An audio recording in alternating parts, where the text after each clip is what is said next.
எங்களுக்குள்ள இருந்த உறவு பிரதமர் அமைச்சருங்கிற உறவு தான். ஆனால் நான் இப்போ தமிழ் மாநில காங்கிரஸ்ல இருந்து அன்னைக்கு எலெக்ஷனுக்கு தான் சேர்ந்திருக்கோம்.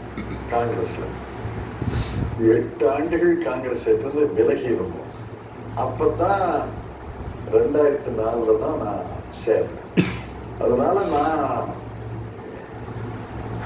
திருமதி சோனியா காந்தி நீ தேர்தலில் நிற்கணும்னு சொன்னாங்க.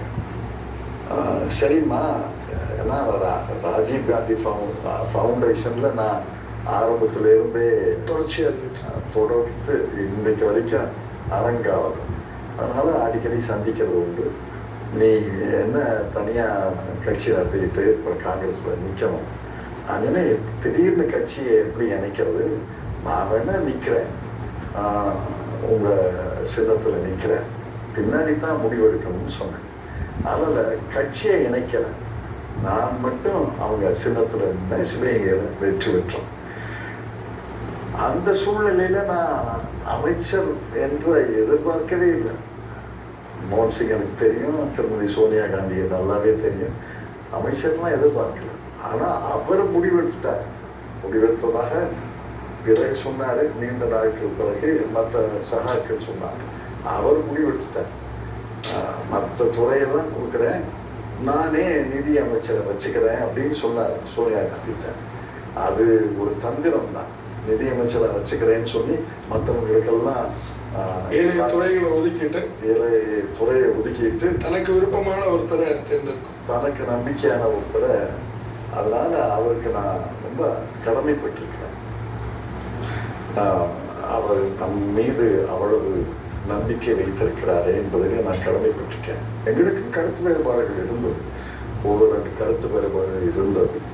அவர் சமாதானமாக சொல்லுவார், இந்த மாதிரி கூட்டணி அரசு இப்படித்தான் சில நேரத்தில் விட்டு கொடுக்கணும், இந்த வருஷம் பண்ண முடியலையா 2 வருஷம் கழிச்சு பண்ணிக்கலாம், ஆனால் ஒரு நெளிவு சுழிவு இருக்கணும், நீக்கு போக்கு இருக்கணும்னு சொல்லுவார். நான் அவரை ஒரு அறிஞராக பார்த்தேன், பொருளாதார நிபுணராக பார்த்தேன், சரியான வழிகாட்டியாக பார்த்தேன். என்னை விட அவர் 17-18 ஆண்டுகள் மூத்தது. பல கஷ்டங்களை பார்த்துருக்கேன். நான் அந்த கஷ்டமெல்லாம் பார்த்தது கிடையாது, அதை ஒப்புக்கொள்ளும். அவர் பட்ட கஷ்டங்களையெல்லாம் நான் எங்கே பார்த்துருக்கேன். ஆனால் கடைசி வரைக்கும் அன்பாக இருந்தார், கடைசி வரைக்கும் நம்பிக்கை வைத்திருந்தார். திடீர்னு ஒரு நாள் ஞாயிற்றுக்கிழமை காலையில் கூப்பிட்டு நீ உள்துறை அமைச்சராக போனார். நான் கடுமையாக போராடினேன். நான் எதுக்கு உள்துறை அமைச்சராக போகணும்? இப்போ தான் பம்பாய் தாக்குதல் நடந்திருக்கு, சிவராஜ் பாட்டீல். இப்போ சிவராஜ் பாட்டீல் வந்துட்டு போனார். நமக்கு முன்னாடி அவர் ராஜினாமா செஞ்சுட்டாரு, புதிய உள்துறை அமைச்சர். நான் 2-3 பேர் சொன்னேன், இவங்களையெல்லாம் போடுங்கள ரொம்ப மகிழ்ச்சியாக ஏற்றுக்கொள்வாங்க.